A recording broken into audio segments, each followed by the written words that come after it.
गईले कमाए नु हो कहले आयम तो झुमका दिलाए हो।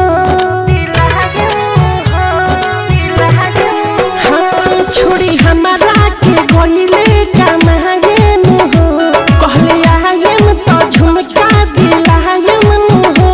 देव कहे पिया फूल गाल वाली रे फूल गाल वाली मोती मार के पिया के मोर फसल फरे हम पार वाली हो। हमारा सोनिया के पढ़ा के उखिया वाला फरे हम पार वाली पढ़ा के उखिया वाला फरे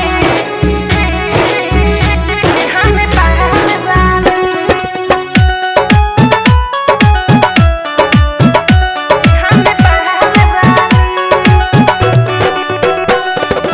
जहिया से सुनले बानी लागत नइखे मन हो बढ़ल कत हमर दिल के धड़कन हो। पूछस ना हाल कबो कैसन सुताई धनिया रे हमर धनिया।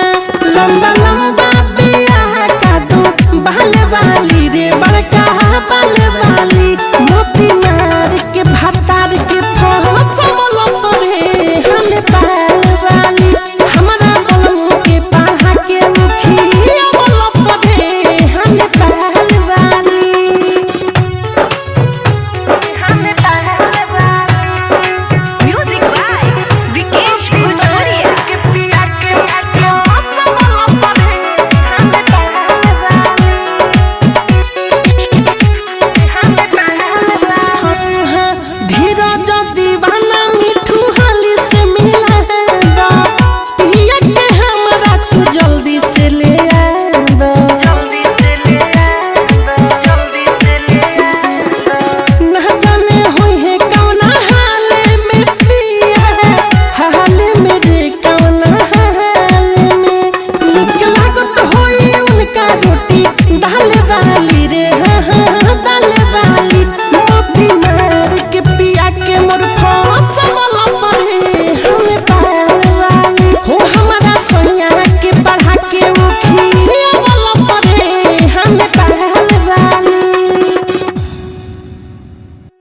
आरसीएम म्यूजिक न्यू ऐप अभी डाउनलोड कीजिए हमारे गूगल प्ले स्टोर से और पाए भोजपुरी लोकगीतों का एक से बढ़कर एक ऑडियो वीडियो सॉन्ग बिल्कुल मुफ्त।